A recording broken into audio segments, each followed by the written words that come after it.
بسم الله الرحمن الرحيم. السلام عليكم ورحمة الله وبركاته.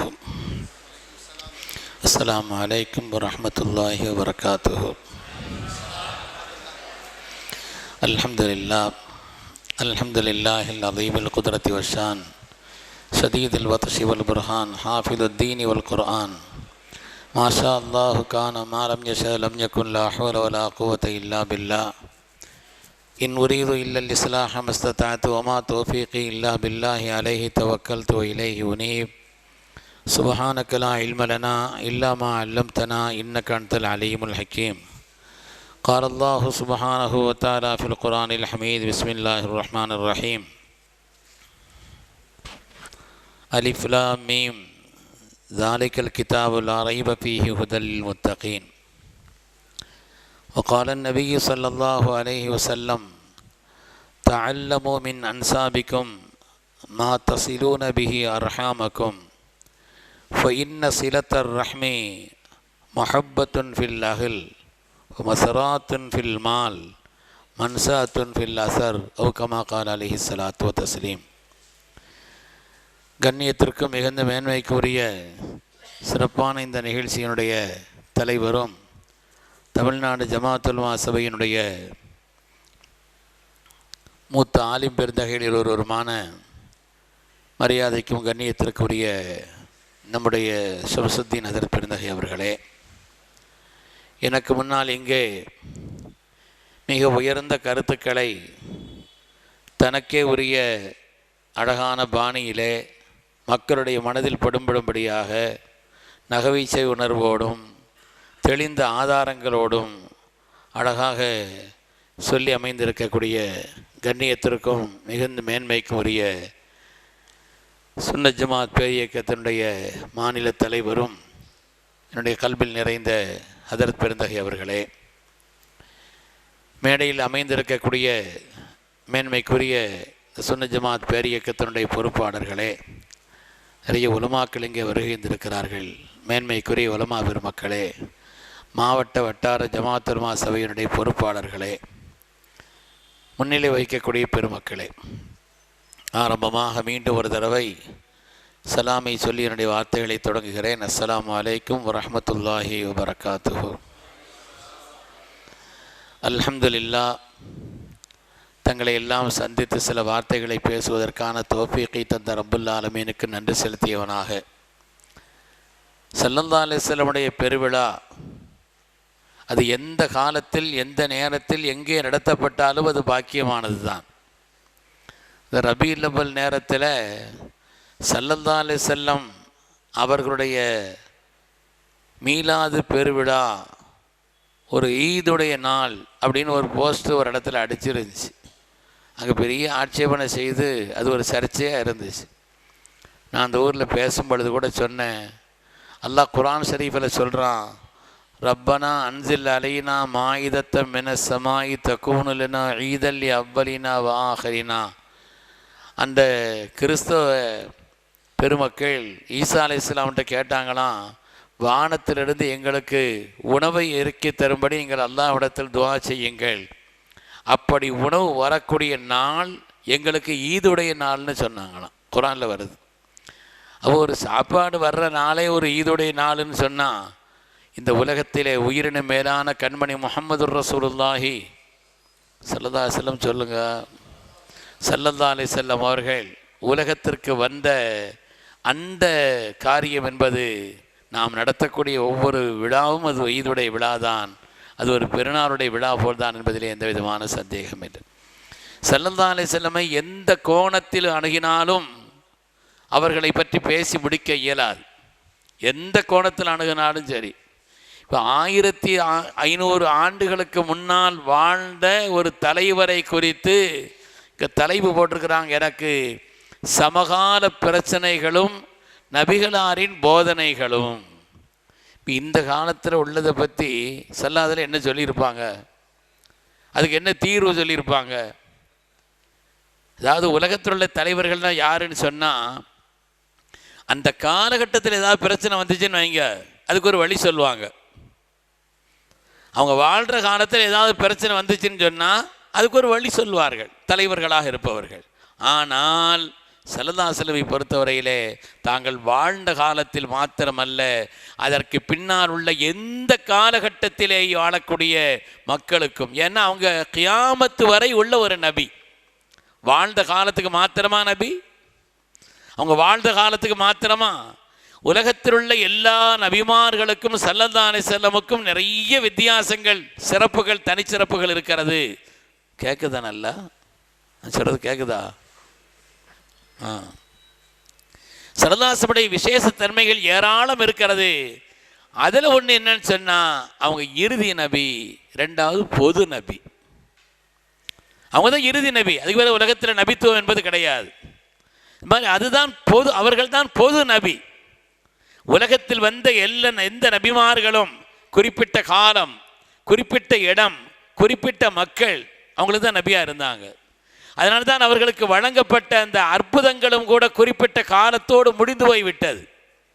இன்று மூசா அலைஹிஸ்ஸலாமுடைய அசா இல்லை, சாலிஹ் அலைஹிஸ்ஸலாமுடைய ஒட்டகை இல்லை, யூசுப் அலைஹிஸ்ஸலாமுடைய சட்டை இல்லை, ஷுஐப் அலைஹிஸ்ஸலாமுடைய பேச்சாற்றல் உலகத்தில் இல்லை.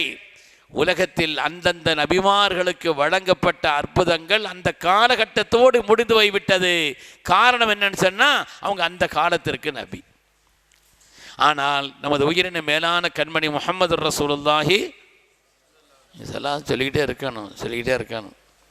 நமது உயிரின மேலான கண்மணி முஹம்மது ரசூலுல்லாஹி ஸல்லல்லாஹு அலைஹி வஸல்லம் அவர்கள் எல்லா காலகட்டத்திற்கும் நபி, கியாமத்து வரை நபி. அவர்கள் தான் நிறைவான நபி. அதற்கு பிறகு நபித்துவமுக்கு கிடையாது. என்றால் கியாமத்து வரை வரக்கூடிய பிரச்சனைகளுக்கு அவங்க தீர்வு சொல்லணுமா இல்லையா? அப்படித்தானே கியாமத்து நாள் வரை உள்ளவர் நபி. கியாமத்து நாள் வரை உள்ளவர் நபி. அதனால தான் அவங்களுக்கு வழங்கப்பட்ட அற்புதம் கியாமத்து வரை பாதுகாக்கப்படும். இந்த உலகத்தில் எந்த அற்புதங்களும் இன்று கண்முன்னால் இல்லை. ஆனால் ஸல்லல்லாஹு அலைஹி வஸல்லம் வழங்கப்பட்ட பாக்கியமான குர்ஆன் ஷரீஃப், அதனுடைய ஒவ்வொரு எழுத்துக்கள் மாத்திரமல்ல, அதனுடைய புள்ளிகள் கூட பாதுகாக்கப்பட்டிருக்கிறது. ஏன்னா கியாமத்து வரை அது பாதுகாக்கப்பட்டே தீரும். இன்னா நஹனு நஸல்ன ஸிக்ர வ இன்னா லஹு லஹாஃபிதூன். காரணம் அவங்க கியாமத்து வரை உள்ள ஒரு நபி என்ற காரணத்தினாலே, அருமையானவர்களே, என்னைக்கும் மாறாது அதனால தான் ஹதீஸ்களில் பார்த்தா சயத்தி அலன்னாசி ஜமானுன், மக்களிடத்தில் இப்படி ஒரு காலம் வரும், இப்படி ஒரு காலம் வரும், இப்படி ஒரு காலம் வரும் என்று தொகுக்கப்பட்ட அந்த ஹதீஸ்களே நிறைய. அந்த காலத்தில் இன்ன பிரச்சனை வரும், இந்த பிரச்சனைக்கு இன்ன தீர்வு. பிரச்சனை மாத்திரம் சொல்லல ஸல்லல்லாஹு அலைஹி வஸல்லம், என்ன பிரச்சனை வரும்னு சொன்னாங்க, அந்த பிரச்சனைக்கான தீர்வையும் சொன்னார்கள். அது கியாமத்து வரை உலகத்தில் மாறி மாறி வரக்கூடிய இந்த உலகில் அந்தந்த காலகட்டத்தில் என்ன பிரச்சனை ஏற்படுதோ அதற்கு என்ன தீர்வு மார்க்கம் சொல்கிறது. ஸல்லல்லாஹு அலைஹி வஸல்லம் வழிகாட்டி இருக்கிறார். அதுதான் ஸல்லல்லாஹு அலைஹி வஸல்லம் தனித்தன்மை. கியாமத்து நாள் வரை உள்ள எல்லா காரியங்களுக்கும், எல்லா பிரச்சனைகளுக்கும் தீர்வை சொன்னவர்கள் ஸல்லல்லாஹு அலைஹி வஸல்லம். அது எதை சொல்றது? தனி மனித வாழ்க்கையில் ஏற்படக்கூடிய பிரச்சனைகளையா, குடும்பங்களில் ஏற்படக்கூடிய பிரச்சனையா, சமூகங்களில் ஏற்படக்கூடிய பிரச்சனையா, அல்லது அரசியல் ரீதியான பிரச்சனைகளா? எந்த பிரச்சனையை சொல்லி தீர்வு சொல்றது? எந்த பிரச்சனைகள் இன்னைக்கு சொல்றது? நவீன பிரச்சனைகள்னு பொதுவாக போட்டாங்க. விடிய விடிய பேசினாலும் அந்த தலைப்புக்கு பேசி முடிக்க முடியாது. நவீன உதாரணமாக இன்னைக்கு பாருங்களேன், உலகத்தில் போற்றத்தக்க ஒரு நாடு ஜப்பான். நமக்கெல்லாம் தெரியும், மேட் இன் ஜப்பான் அப்படின்னா அதனுடைய தரம் தெரியத்தானே செய்யும். தெரியுதா இல்லையாங்க? நீங்கள் பின்னால் உள்ளவங்க கொஞ்சம் இடம் முன்னால் காலியாக வாங்கலாம். இந்த பக்கம் பெரிய ஆட்களாக இருக்கிறாங்க, கண்ணியமான ஆட்களாக இருக்கிறாங்க. உங்கள் முகத்தை திருமுகங்களை நம்ம பார்க்கணும். நீங்கள் எழுந்திரிச்சு வாங்க, பின்னால் உள்ள ஆட்கள். என்ன அது நாங்கள் வந்துடவா?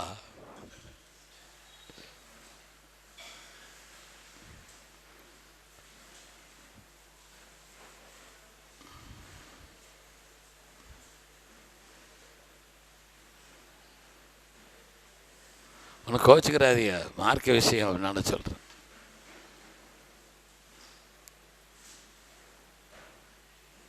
இன்னைக்கு உலகத்தில் ஜப்பான்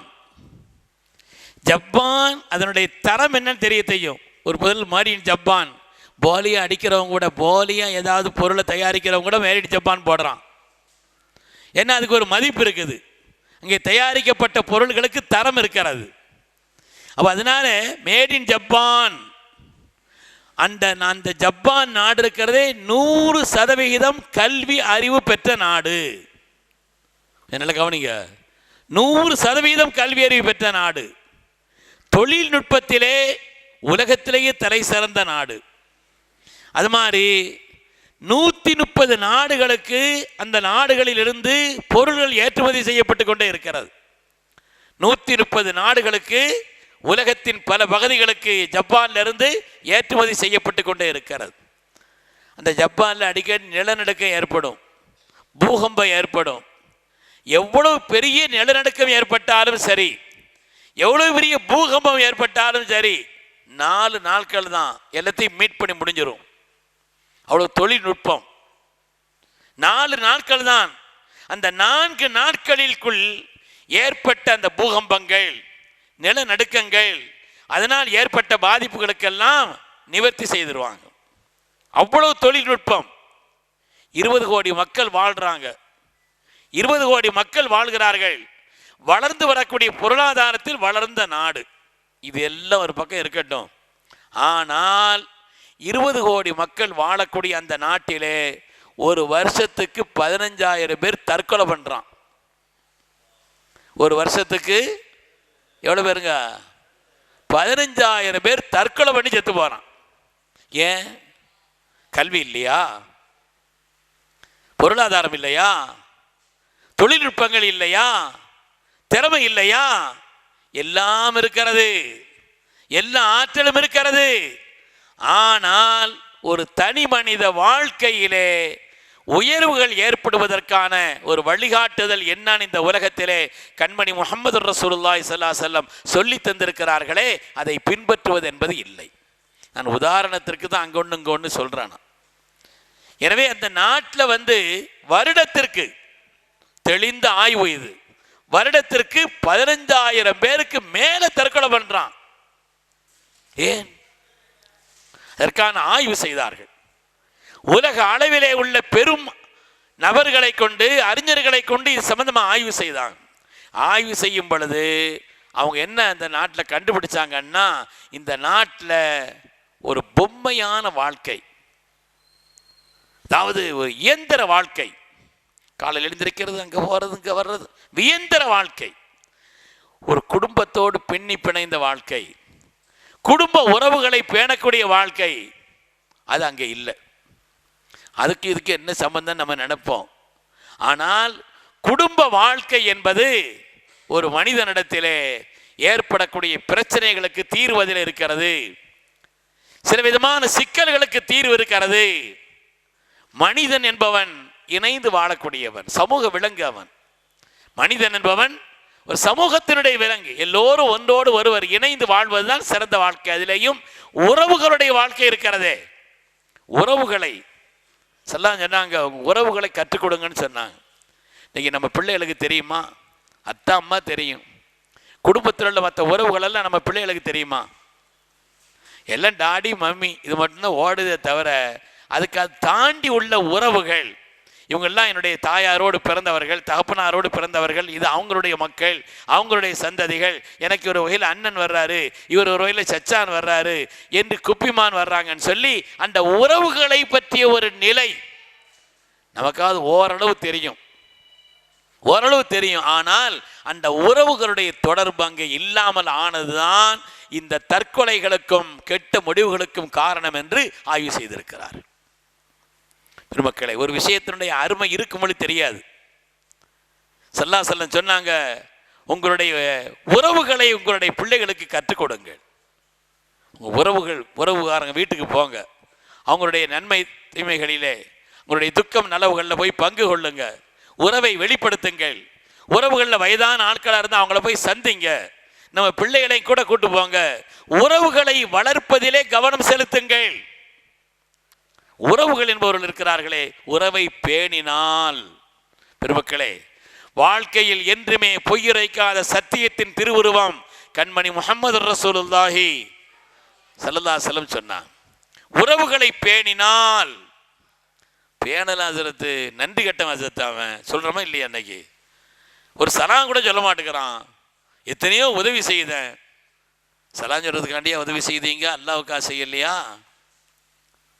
குற்றம் பார்க்கின் சுற்றம் இல்லைன்னு சொல்லுவாங்க.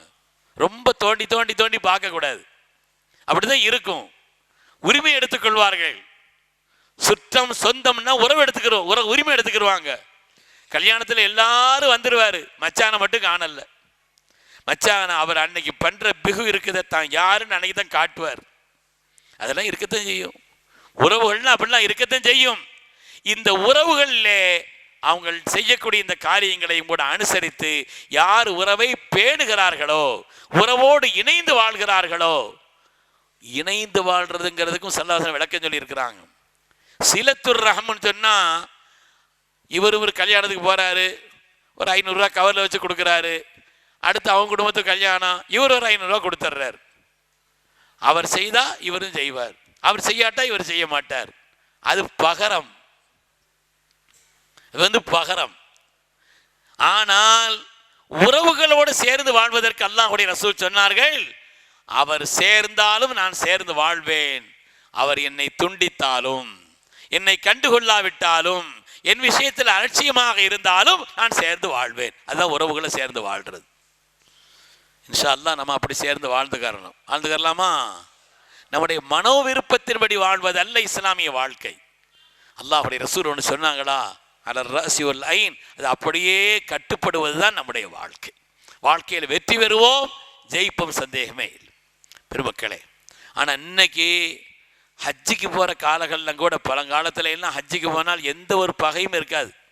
எல்லாத்திட்டையும் போய் சொல்லிட்டு போயிடுவாங்க, எல்லாருடைய அன்பையும் பெற்றுட்டு போயிடுவாங்க. ஆனால் இன்னைக்கு உள்ள நிலை எப்படி இருக்குது நம்ம பார்க்கணும் பெருமக்களே. இந்த உறவை முறித்து வாழக்கூடிய அந்த பண்பு என்பது நல்லதல்ல.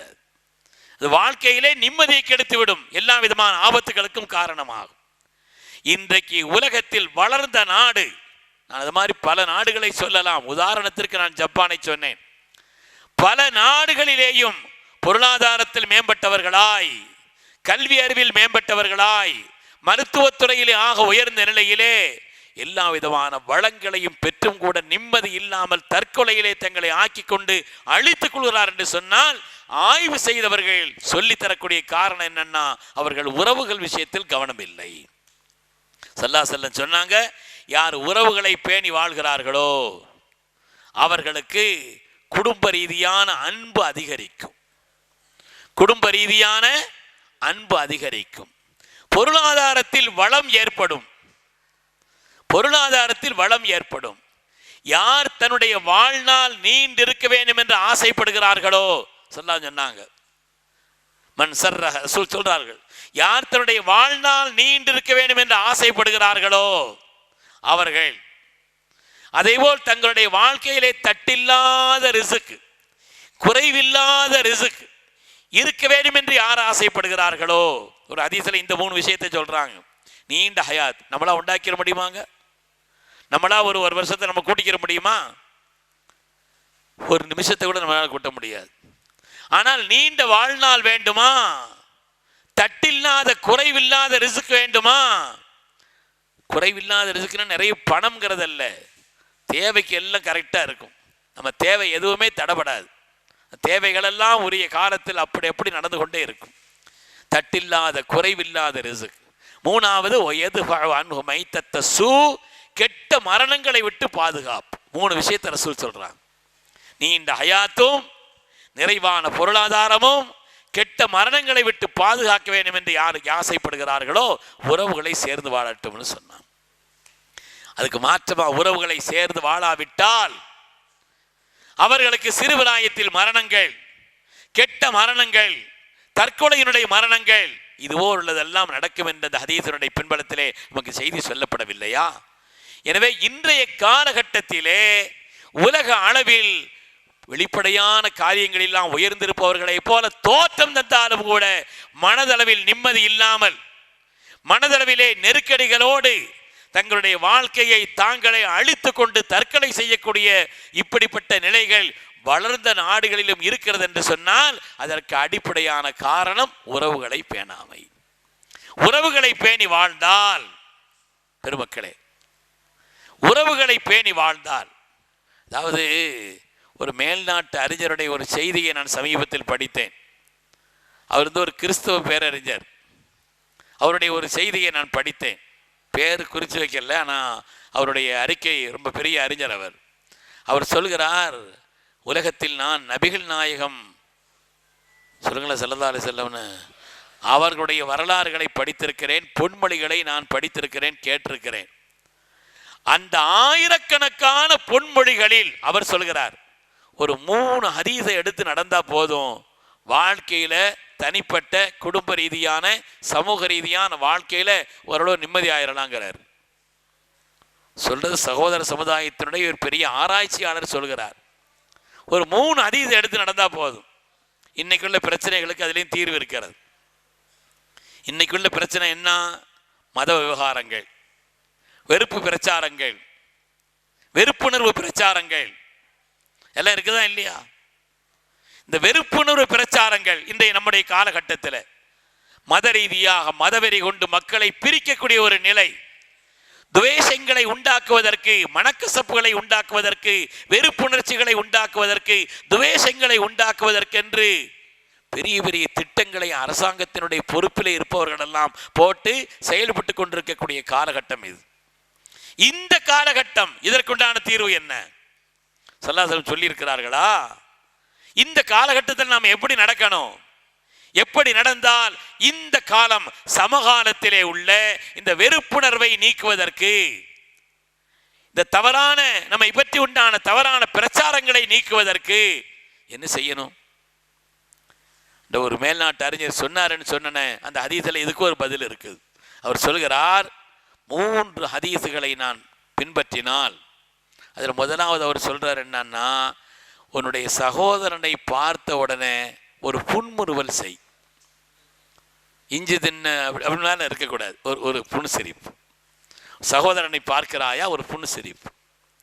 இந்த ஒரு பண்பு வந்து விட்டால் நீண்ட நெடிய நேரங்கள் நீங்கள் பிரச்சாரம் செய்வதை விட, மணிக்கணக்கிலே நீங்கள் பயான் செய்வதை விட, நாம் ஒற்றுமையாக அன்போடு பிரியத்தோடு பாசத்தோடு வாழ்வது எப்படி என்றெல்லாம் பேச்சுக்களால் சொல்வதை விட செயல் ரீதியான ஒரு நடைமுறை. ஒரு சகோதரரை பார்த்தீங்கன்னு வைங்க, ஒரு புன்முறுவல் செய்தீங்களா, நான் உனக்கு விரோதமானவன் அல்ல, நான் உன் மீது துவேஷம் கொண்டவன் அல்ல, உன் மீது நான் வெறுப்பு கொண்டவன் அல்ல, உன் மீது நான் எதிர்நிலை கொண்டவன் அல்ல என்பதை நம்முடைய இந்த செயல் உணர்த்தி காட்டுகிறது. இன்னைக்கு கீழ்த்திசை நாடுகள்ல எல்லாம் அந்த பண்பு இருக்குது. மலேசியாவில், சிங்கப்பூரில், அது மாதிரி அந்த புருனையில், தாய்லாந்தில், இந்த பகுதிகள்லாம் தெரியாதவங்களா இருந்தாலும் கூட லிஃப்டில் ஏறுறோன்னு வைங்களேன், அவரு நமக்கு தெரியாது, அவர் வேற சமூகத்தை சார்ந்தவராக கூட இருப்பார், ஒரு புன்முறுவல், ஒரு தபஸும். அப்படி இங்கே நல்ல தெரிஞ்சவங்களா இருந்தால் கூட முறைக்கத்தான் செய்கிறாங்க. அவங்க என்ன செய்யறது? ஒரு ஒரு ஒரு ஒரு புன்முறுவருடைய பார்வை. ரசூல் சொல்கிறார்கள் ஸல்லல்லாஹு அலைஹி வஸல்லம் அவர்கள், உங்களுடைய சகோதரனை பார்த்து ஒரு புன்மல் செய்வதற்கிறதை ஒரு அறம், நன்மையை உண்டாக்கும் காரியம். இந்த பண்பு நம்மள்ட்ட இருந்துச்சுன்னு வைங்களேன், நாம் மற்றவர்களிடத்திலே இப்படிப்பட்ட ஒரு பண்போடு நடந்து கொண்டால் இந்த காலத்திலையும் சிறக்கலாம். இன்னைக்கு நம்ம மதுரையினுடைய திருப்பரங்குன்றத்தில் பத்திரிக்காரங்களும் போட்டு போட்டு பார்க்குறான், திருப்பரங்குன்றத்தில் பிரச்சனை வந்துடாதான் இவனுக்கு ஆசை. இங்கே உள்ள ஒரு நீதிபதி அவரே சொல்கிறார், இதில் முஸ்லிம்கள் ஈடுபடவில்லை, அவருக்கு கவலையா இருக்குது. முஸ்லிம்கள் இந்த பிரச்சனையில் ஈடுபட்டா சண்டை நல்லா இருக்குமே, அவருக்கு ஆசையா இருக்குது. அதனால முஸ்லிம்கள் ஈடுபடவில்லை.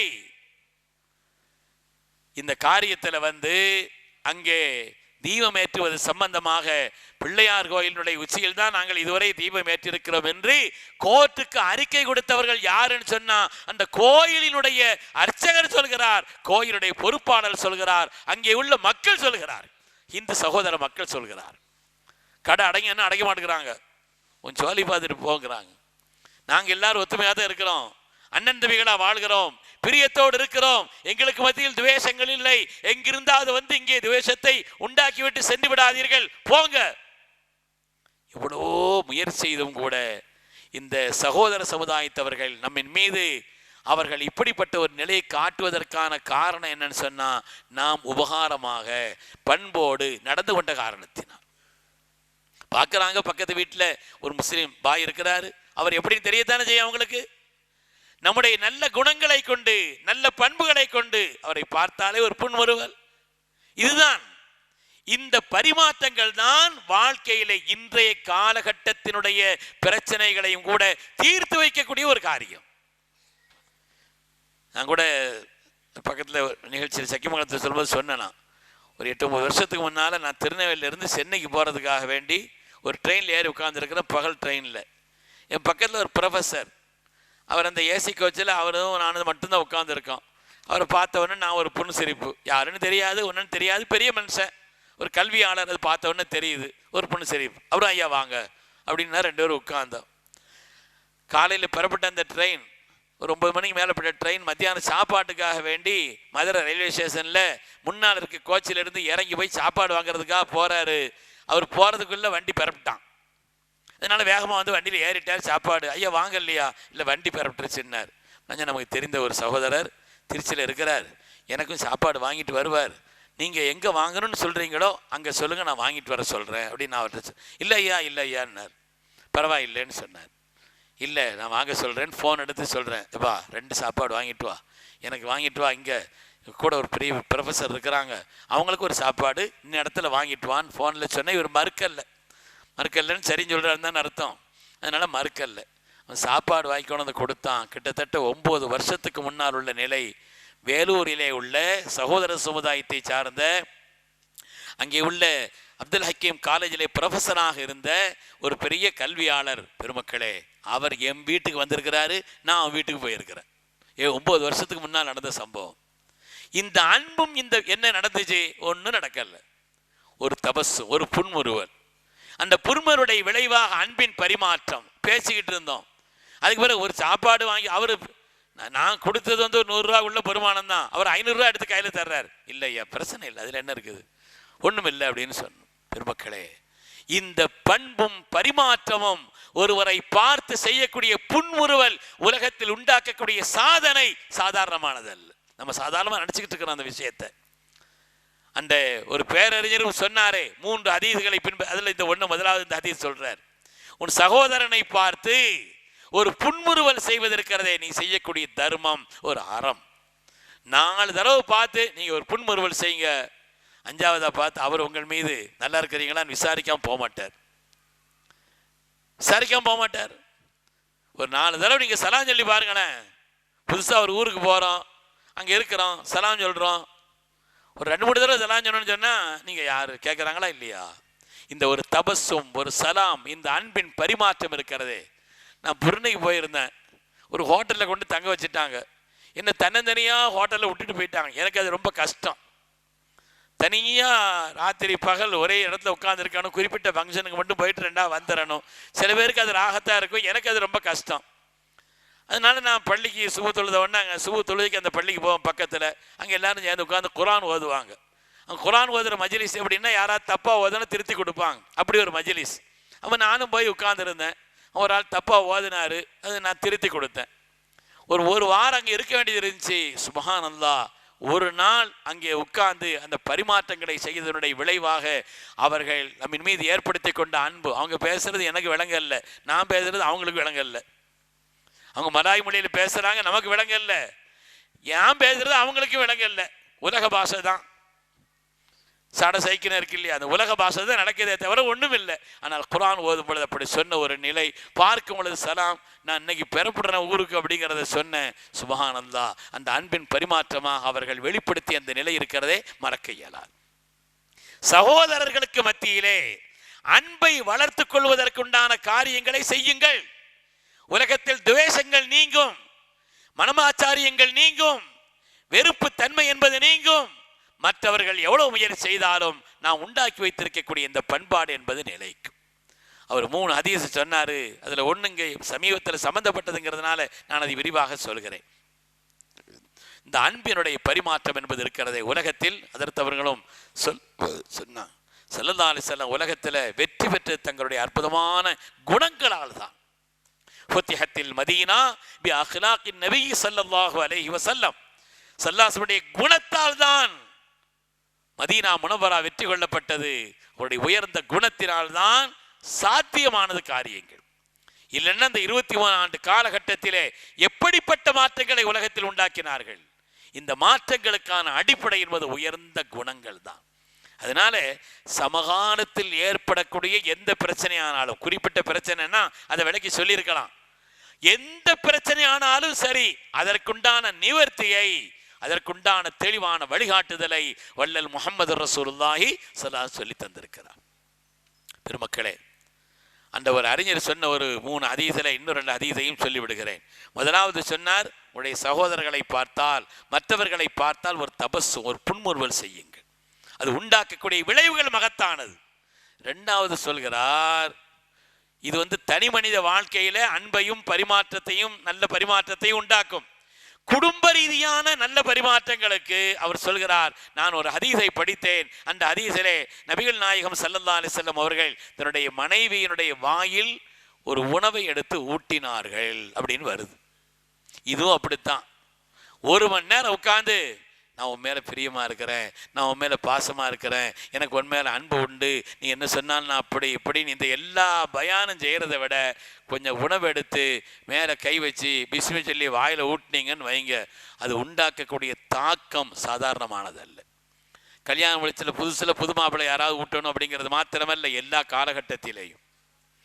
காலகட்டத்திலேயும் வாழ்க்கையில் இதை செய்து பார்த்தால் அது உண்டாக்கக்கூடிய விளைவுகள், நீண்ட நேரம் பிரசங்கம் செய்வதை விட, நீண்ட நேரம் நான் உன் மீது அன்போடு இருக்கிறேன் என்று அவர்களிடத்தில் எடுத்து சொல்வதை விட, இந்த ஒரு காரியம் உண்டாக்கக்கூடிய சாதனை குடும்பத்தில் மஹப்பத்தை, அன்பை, பரிமாற்றத்தை, குடும்ப வாழ்க்கையில் வெற்றியை தேடித்தரும் என்று அனுபவித்து சொல்கிறாரோ, பார்த்து சொல்கிறாரோ, செய்து சொல்கிறாரோ சகோதர சமுதாயத்தை சார்ந்தவர் சொல்லித் தருகிறார். செய்யலாமா? நிறைய இடத்துல நிறைய இன்ஷா அல்லாஹ் சொல்லி இருக்கிறோம், பார்த்துக்கங்க. முதல்ல போய் சொல்லுங்க, இந்த மாதிரி ஹஸரத் ஹதீஸ் சொன்னாங்கம்மா, நீ கேட்டியா, வாயில் உணவு எடுத்து ஊட்டுறதுங்கிறது சுன்னத்தானதான் அப்படின்னு சொல்லியிருக்கிறாங்கன்னு மட்டும் ஒரு நாளைக்கு பயான் செய்து முடிச்சிருங்க. அடுத்த நாள்லேருந்து தோங்குங்க. ஏன்னா பெண்களை பொறுத்தவரையில் அன்பை ரொம்ப விரும்புவாங்க. ஆண்களை பொறுத்தவரையில் வீட்டில் நம்மளும் மரியாதை செய்கிறாங்களா இதை பார்ப்பாங்க, ரெஸ்பெக்ட் பார்ப்பாங்க ஆண்கள். பெண்களை பொறுத்தவரையில் நம்ம மேலே அவர் அன்பாக இருக்கிறாரா, அப்போ சண்டை கிட்ட ஏதாவது இருந்தாலும் கூட நம்ம மேலே அன்பாக இருக்கிறாரான்னு பார்ப்பாங்க. அதனால தான் ஸல்லல்லாஹு அலைஹி வஸல்லமுடைய திரு ஹதீஸை நமக்கு சொல்லி தருபவர்கள் நம்முடைய தாய் அன்னை ஆயிஷா அம்மா அவர்கள்.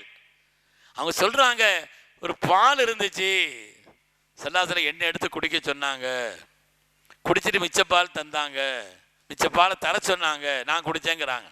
ஸல்லல்லாஹு அலைஹி வஸல்லம் பாலை குடிச்சிட்டு மிச்சப்பாலை தந்து ஆயிஷா நாயகி குடிச்சு பரக்கத்தானது, அதில் யாரும் உம்மத்து ஒன்றும் சொல்லாது. ஆனால் ஆயிஷா நாயகியை குடிக்க சொல்லி, நம்முடைய தாயை குடிக்க சொல்லி மீத பாலை வாங்கி ஸல்லல்லாஹு அலைஹி வஸல்லம் குடிக்கிறார், உலகத்திற்கு வழிகாட்டுகிறார்கள். குடும்ப உறவை மேம்படுத்துவதற்குண்டான வழியை சொல்லி தருகிறார்கள். அதிலே உள்ள சிக்கல்களை நீக்குவதற்குண்டான ஒரு உன்னதமான நடைமுறை சாத்தியமான வழியை சொல்லி காண்பிக்கிறார். பாலை குடிச்சிட்டு இங்கே எங்கேயாவது மாப்பிள்ளை ரூமில் பாலை வச்சாச்சுன்னா பிசுவை சொல்லி செம்பு பாலை குடிச்சு முடிச்சிடுறாரு இவர்.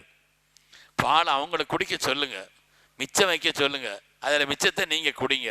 ஹதீஸில் பாருங்கள், அந்த ஹதீஸ் ஆயிஷா நாயகி சொல்கிறார்கள், எந்த இடத்தில் நான் வாய் வைத்து குடித்தேனோ அந்த இடத்தில் ஸல்லல்லாஹு அலைஹி வஸல்லம் வாய் வைத்து குடித்தார்கள்.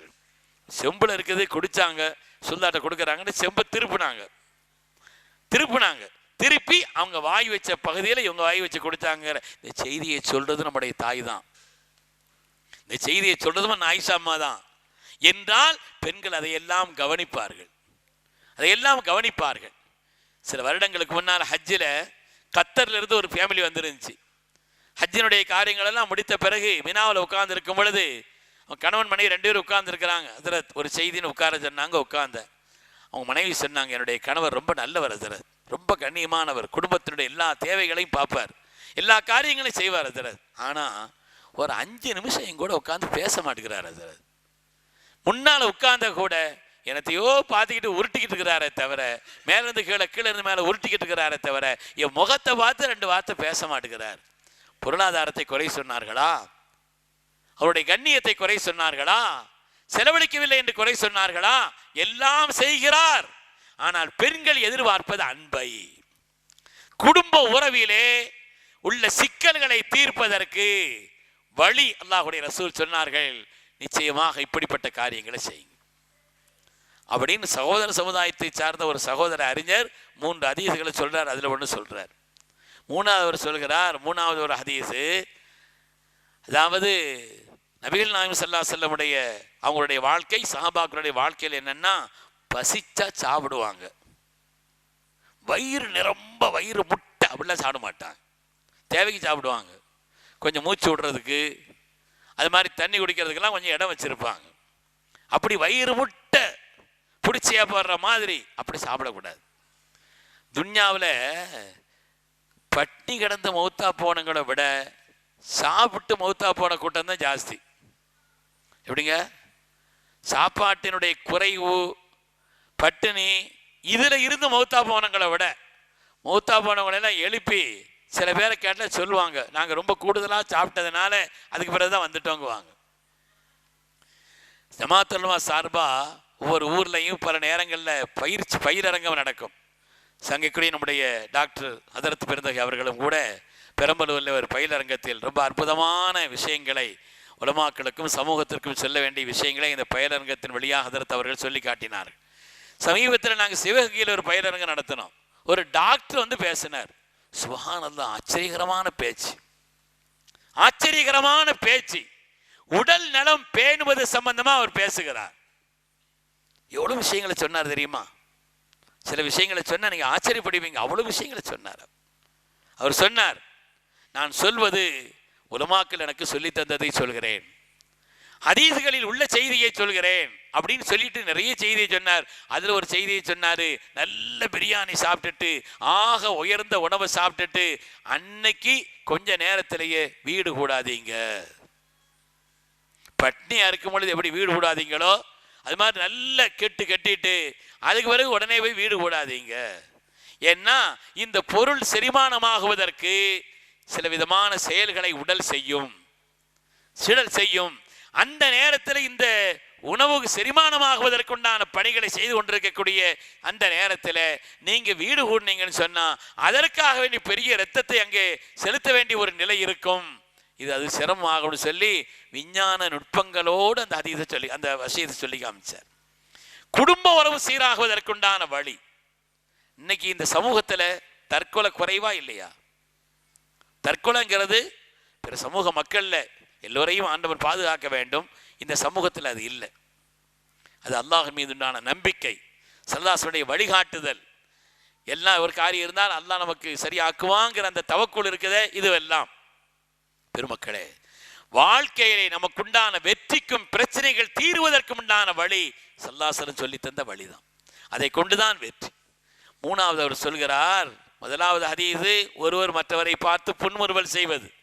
இரண்டாவது குடும்ப வாழ்க்கை சீராகுவதற்கும் சிறப்பாகுவதற்கும் ஒற்றுமையோடு வாழ்வதற்கும் அவர்களுக்கு மத்தியிலே இணக்கமான ஒரு உயர்நிலை ஏற்படுவதற்கும் வயதெல்லாம் காரணம் இல்லை, தன்னுடைய மனைவியிடத்தில் அன்பை வெளிப்படுத்தக்கூடிய அந்த காரியங்களை செய்வது.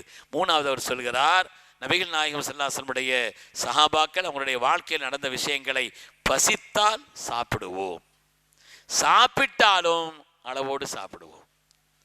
இது உடல் ஆரோக்கியத்திற்கு முக்கியமானது. உடல் ஆரோக்கியத்திற்குள்ளான அடித்தளம். சுவர் இருந்தால் தான் சித்திரம்.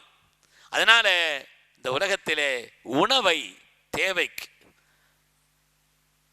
ஆக்கி கொண்டோம் என்று சொன்னால், தேவைக்கு அதிகமாக நல்ல உணவுங்கிற காரணத்தினால அளவுக்கு அதிகமாக சாப்பிடுவது என்பது இருக்கிறதே, அது உடல் நலத்தினுடைய கேடு. ஸல்லல்லாஹு அலைஹி வஸல்லம் சொல்வார்கள், குடல் என்பது அது நோயினுடைய வீடு, கொண்டு போய் ரொம்ப தட்டக்கூடாதுன்னு சொன்னாங்க. அளவோடு சாப்பிடுங்க, அளவோடு இல்லாம இல்லை. குழு வசரபு வலா துஸ்ரிஃப், இஸ்ராஃப் செய்யாதீங்க. சாப்பிட்றதுலையும் இஸ்ராஃப் செய்யக்கூடாது, பொருளையும் வீணாக்க கூடாது. அதனாலே தனிப்பட்ட மனிதனுடைய வாழ்க்கையில் ஏற்படக்கூடிய பிரச்சனையா, குடும்ப ரீதியான வாழ்க்கையில் ஏற்படக்கூடிய பிரச்சனையா, சமூக ரீதியாக உள்ள வாழ்க்கையினுடைய பிரச்சனையா, இன்னைக்கு சமூகத்துக்கு மத்தியிலே துவேஷங்களை உண்டாக்குவதில் எப்படிப்பட்ட திட்டமிடுகிறார்கள். அரசாங்கம் எவ்வளவு திட்டமிடுது பார்க்கிறோம். ஆனால் நாம் இந்த உலகத்திலே அதற்கு பகரமாக வெறுப்பை சொல்லும் பொழுது அன்பை கொடுத்தால் உலகத்தில் பெரிய மாற்றத்தை அது உண்டாக்கும். ஆஸ்திரேலியாவில் சில நாட்களுக்கு முன்னாலே அங்கே உள்ள ஒரு கடற்கரையிலே ஒருவர் யூதர்களை பார்த்து சுட்டுக்கிட்டு இருந்தார். அந்த நேரத்தில் ஒரு சகோதரர் பாய்ந்து போய் அவரை பிடித்து துப்பாக்கியை பிடிச்சு அவர் மேலேயும் சூடு பட்டது. அவர் பேர் அஹ்மத். அவர் மேலும் சூடு பட்டது. ஆனாலும் கூட மற்றவருடைய உயிரை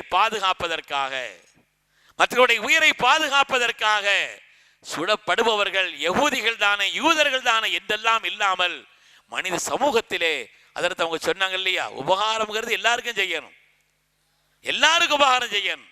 அப்படி ஒரு உபகாரத்தோடு நடந்து கொண்டார். அவர் பேர் அஹ்மத். ஆஸ்திரேலியாவினுடைய ஒரு கடற்கரையிலே சமீபத்தில் பத்திரிகையில் பார்த்திருப்பீர்கள். நடந்து கொண்ட காரணத்தினாலே உலகம் அவரை பாராட்டியது. அமெரிக்காவினுடைய அதிபர் ட்ரம்ப் அவரை பாராட்டினார். உலகத்திலே வன்முறைகளுடைய உருவமாக இருக்கக்கூடிய இஸ்ரேலுடைய பிரதமர் நெதன்யாகு அவரை பாராட்டி இருக்கிறார். ஆஸ்திரேலியாவில் உள்ள இளைஞர்கள் அவருடைய மருத்துவ உதவிக்காக அவர் செய்த அந்த செயலை பாராட்டுவதற்காக ஆஸ்திரேலியாவினுடைய கொஞ்சம் பணங்களை சேர்த்து கொண்டு போய் அவற்றை கொடுத்தாங்க. அந்த கொடுத்தது நம் நாட்டினுடைய மதிப்பு 48 கோடி ரூபாய். அவர் அந்த பணத்துக்கு அதை செய்யல, ஆனால் உலகம் பாராட்டுகிறது. மற்றவர்களின் மீது கருணையோடு, அன்போடு, பிரியத்தோடு, நன்மையை நாடி உலகத்தில் நாம் வாழ்ந்தோம் என்று சொன்னால் அது இந்த உலகத்திலே நம்மை மேம்படுத்தும் என்பது மாத்திரமல்ல, சமூகத்தினுடைய உயர்வுக்கும் அது கண்ணியத்திற்கும் அது அடித்தளம். ஸல்லல்லாஹு அலைஹி வஸல்லம் சொன்னாங்க, அந்த ஹதீஸை சொல்லி நான் முடிவுக்கு வருகிறேன். மரங்களில் ஒரு மரம் சொன்னாங்க, இலை உதிராது, அது என்ன மரம்னு கேட்டாங்க. ஒரு விடுகதை ஸல்லல்லாஹு அலைஹி வஸல்லம் கேட்குறாங்க, மரங்களில் ஒரு மரம் இலை உதிராது, அது என்ன மரம்? ரசூலுல்லாஹ் விடுகதை கேட்குறாங்க, பயங்கரமான மரமாக இருக்கும்போது தெரியுது அப்படின்னு. இப்போ அன்னாசு ஃபீ ஷஜரில் பவாதி, காடுகளில் உள்ள மரங்களை போற யோசிச்சாங்களாம், அதுவா இருக்குமோ இதுவா இருக்குமோ. யாரும் பதில் சொல்லல. தெரிந்த இவனும் வரலாத்தான போன்றவங்க கூட பெரியவங்களுடைய அதபை பேணி அவங்களும் பதில் சொல்லாமல் இருந்தாங்க. கடைசி ஸல்லல்லாஹு சொன்னாங்க, ஹிய நஹ்லா, அது பேரித்தம்பழம் மரம்னு சொன்னாங்க. அவங்களுக்கு புஷ்ஷுன்னு போயிடுச்சு. ஏன்னா நம்ம ஊர் தென்னை மரம் மாதிரி அது, அவங்களோட கூட இருக்கக்கூடிய மரம் அது. பேரித்தம்பழம் மரத்தை எதற்கு சொன்னார்கள் என்று சொன்னால், அது எல்லா நிலையிலும் அதனுடைய மட்டை, அதனுடைய தேங்காய், அது ஆரம்ப பருவமாக இருந்தாலும், நடுநிலையாக இருந்தாலும், முற்றினாலும், அது மாதிரி அதனுடைய மட்டையா இருந்தாலும், ஓலையா இருந்தாலும், மரங்கள் எல்லாமே பேரித்தம்பழ மரத்தினுடைய அந்த கொட்டை கூட ஒட்டகங்களுடைய உயர்ந்த உணவு, ஒட்டகங்களுக்கான உயர்ந்த உணர்வு. ஒரு பேரித்தம்பழ மரம் எப்படி எல்லா நிலையிலும் மற்றவர்களுக்கு உபகாரமாக இருக்குமோ அது மாதிரிதான் ஒரு முஸ்லிம் இருக்க வேண்டும். இந்த காலகட்டத்திலும் சரி, எந்த காலகட்டத்திலும் ஏற்படக்கூடிய பிரச்சனைகளுக்கெல்லாம் தீர்வு என்பது நாம் ஒரு உண்மையான முஸ்லிமாக, இறையச்சம் உள்ள ஒரு மோமினாக ஸல்லல்லாஹு வாழ்க்கையை சொல்லித்தந்த வழிமுறையை எடுத்து நடக்கூடியவர்களாக இருந்தோம் என்று சொன்னால் எல்லா பிரச்சனைகளும், நம்முடைய தனிப்பட்ட குடும்ப ரீதியான, சமூக ரீதியான எல்லா பிரச்சனைகளுக்கும் அதிலே தீர்வு இருக்கிறது என்பதில் எந்த விதமான சந்தேகம் இல்லை. அல்லாஹ் இந்த கூட்டத்தை கபூல் செய்து அருள்வானாக. சத்தமோட்டு ஆமீன் சொல்லுங்க. நம்மளாம் ஆமீன் சொல்கிற கூட்டம் தானே. அல்லாஹ் இந்த கூட்டத்தை கபூல் செய்து அருள்வானாக. மார்க்கத்தின் தெளிவான வழி நின்று என்றென்றும் அல்லாஹ் ரசூலுக்கு பொருத்தமானவர்களாக நம்முடைய முன்னோர்களும் சாலிஹீன்களும் அருளாளர்களும் எந்த ஒரு ராஜவாட்டையில் நடந்து வெற்றி பெற்றார்களோ அந்த மகத்தான ராஜவாட்டையில் நடந்து ஈருலகத்திலும் வெற்றி பெறக்கூடிய நன்மக்களாக அல்லாஹ் நம்மையும் நம்முடைய குடும்பத்தார், உறவினர்கள், நம்மை சார்ந்த எல்லோரையும் அல்லாஹ் கபூல் செய்தருள்வானாக. வாழ்க்கையில் எல்லா விதமான சிரமங்களிலிருந்தும், பிரச்சனைகளிலிருந்தும், கடன்களிலிருந்தும், நோய் நொடியிலிருந்தும், வறுமையிலிருந்தும், கஷ்டங்களிலிருந்தும், கெட்ட மரணங்களிலிருந்தும், அல்லாஹ் ரசூலை மறந்து வாழக்கூடிய வாழ்க்கையிலிருந்தும் அல்லாஹ் நம்மை பாதுகாத்து அருள்வானாக. ஹைரான தீனையும், ஹைரான துன்யாவையும், ஹைரான ஆகிரத்தையும் அல்லாஹ் நசீபாக்கி அருள் புரிவானாக. நம்முடைய கடந்த காலங்களை விட வரக்கூடிய காலங்களை அல்லாஹ் பாக்கியமானதாக ஆக்கி அருள்வானாக. நம்முடைய வெளிரங்கமான வாழ்க்கையை விட நம்முடைய அந்தரங்க ரகசிய வாழ்க்கையும் அல்லாஹ் பரிசுத்தமாக்கி அருள்வானாக. நம்முடைய வெளிரங்கமான வாழ்க்கையும் அல்லாஹ் அழகானதாக ஆக்கி அருள் புரிவானாக. நம்முடைய உலமாக்கள் எல்லோரையும் அல்லாஹ் உலமாய ரப்பானியன்களாக ஆக்கி அருள் புரிவானாக. நம்மிலே வயது முதிர்ந்த பெரியவர்களை எல்லாம் அல்லாஹ் கண்ணியமானவர்களாக உள்ளவர்களாக ஆக்கி அருள்வானாக. நம்முடைய வாலிபர்களை எல்லாம் இந்த தீனின் மகத்தான சேவையாளர்களாக அல்லாஹ் கபூல் செய்தல் புரிவானாக. சங்கைக்குரிய நம்முடைய தாய்மார்களையும் உயர்ந்த ஒழுக்கத்தையும் கற்பொழுக்கத்தையும் உயர்ந்த பண்புகளை கொண்டு அவர்களையும் அல்லாஹ் மேம்பாடுடையவர்களாக ஆக்கி அருள்வானாக. நம்முடைய மக்களையும் சிறுவர் சிறுமியர்களையும் எதிர்காலத்தை அல்லாஹ் பிரகாசமாக ஆக்கி அருள் புரிவானாக. பிஹக்கி சையதுனா முஹம்மதின் ஸல்லல்லாஹு அலைஹி வஸல்லம் என்று துஆ செய்து கொண்டு இந்த மகத்தான வாய்ப்புக்கு நன்றி கூறி விடைபெறுகிறேன். அஸ்ஸலாமு அலைக்கும் வரஹ்மத்துல்லாஹி வபரகாத்துஹு.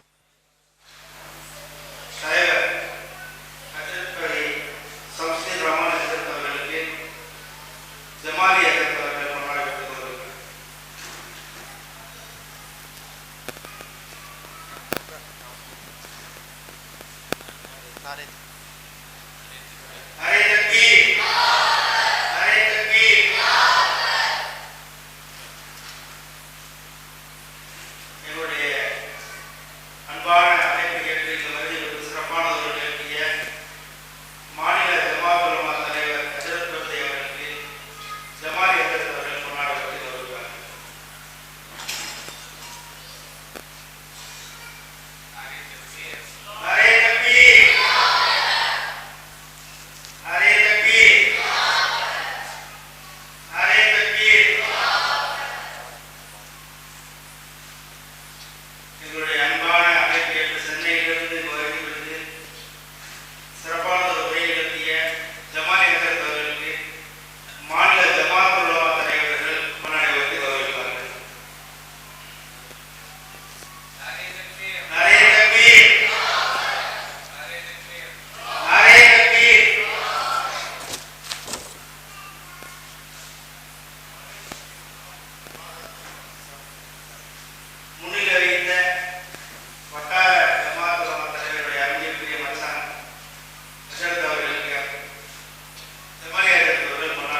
அஸ்ஸலாமு அலைக்கும். நன்றியுரைக்கு பின்னால் துவா இருக்கிறது. துவாவில் கலந்து கொண்டு செல்லுமாறு கேட்டுக்கொள்கிறோம். அவர்களுக்கும் மற்றும் ஆண்டோர்களுக்கும் சான்றோர்களுக்கும் ஆலிம் பெருந்தகைகள் அவர்களுக்கும் மற்றும் வெளியூரிலிருந்து வந்து இந்த விழாவினை சிறப்பாக நடாத்தி தந்த பள்ளி நிர்வாகிகள் பெருமக்கள் அனைவர்களுக்கும்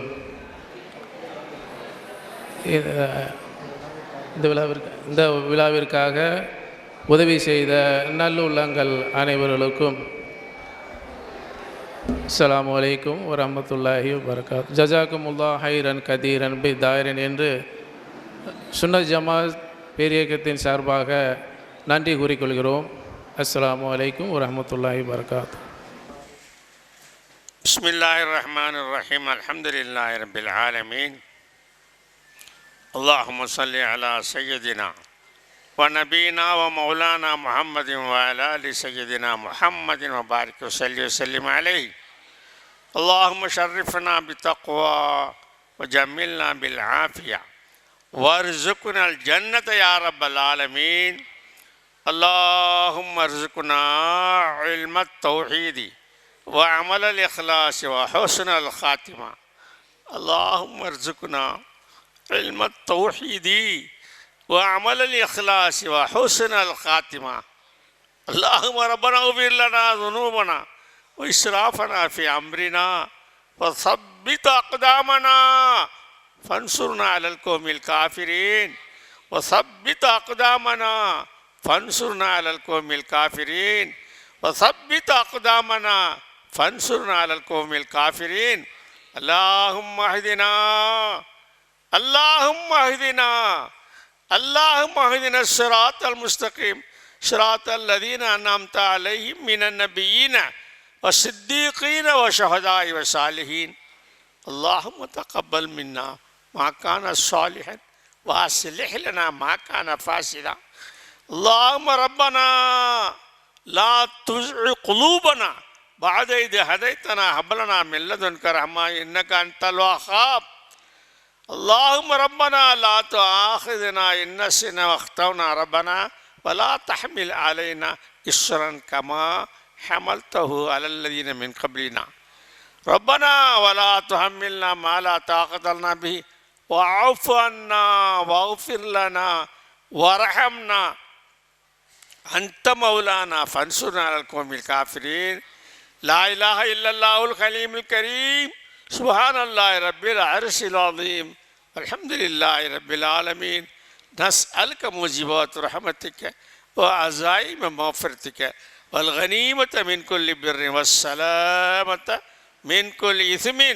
لا تدع لنا ذنبا إلا غفرتا ولا هما إلا فرجتا ولا دينا إلا أديتا ولا مرلا إلا شفيتا ولا كربا إلا نفستا ولا حاجة هي لك رلا إلا قضيتها يا رب العالمين. யா அல்லாஹ் யா ரஹ்மான் யா ரஹீம். கிருபையாளுக்கெல்லாம் மகா கிருபையாளனே, எங்களுடைய பாவங்களை மன்னிப்பாயா, எங்கள் பெற்றோருடைய பாவங்களை மன்னிப்பாயா, எங்கள் உற்றார் உறவினர் பூரா முஸ்லிமா ஆண் பெண் அனைவர்களுடைய பாவங்களை மன்னிப்பாயா. நாங்கள் மனிதர்களாகிய நாங்கள் பாவம் செய்யக்கூடியவர் யா அல்லாஹ், மீ மன்னிக்கும் கிருபையாளன் யா அல்லாஹ். நாங்கள் அறிந்தோ அறியாமலோ தெரிந்தோ தெரியாமலோ ரகசியமாகவோ பகிரங்கமாகவோ தனியாகவோ கூட்டாகவோ இரவிலோ பகலிலோ யா அல்லாஹ் வேண்டுமென்றோ மறதியாகவோ செய்த அனைத்து பாவத்தை மன்னிப்பாயாக. யா அல்லாஹ் இந்த புனிதமான இந்த ஐம்பெரும் விழாவில் எங்களை கலந்து கொள்ள செய்து பல பெரியார்களுடைய பேச்சுகளை கேட்க செய்து யா அல்லாஹ் எங்களுடைய உள்ளத்தில் இருத்தி அதன்படி நடக்க தௌஃபீக் செய்ய அல்லாஹ். யா அல்லாஹ் அவனுடைய தௌஃபீக் இல்லாமல் உலகத்தை நாங்கள் வாழ முடியாது யா அல்லாஹ். நீ நலவு செய்யக்கூடிய யா அல்லாஹ் இந்த உம்மத்துக்கு நலவு செய்வாயாக, நலவான காரியங்களில் ஈடுபடக்கூடிய ஆக்கிப்பாயாக. இந்த விழா சிறப்பாக நடப்பதற்கு யாரெல்லாம் எந்தெந்த வகையிலே உதவி செய்தார்களோ யா அல்லாஹ், உழைப்பாலோ பணத்தாலோ யா அல்லாஹ் அந்த உழைப்பெல்லாம் நீ கபுல் செய்து அவருக்கு பகரத்தை துனியாவிலேயும் ஆகிரத்திலையும் கொடுத்துருவாயாக. ரப்பனா ஆத்தினா ஃபித்துன்யா ஹசனா وفي الآخرة حسنة وقنا عذاب النار وصلى الله تعالى وسلم على خير خلقه سيدنا ونبينا ومولانا محمد وآله وأصحابه أجمعين الحمد لله.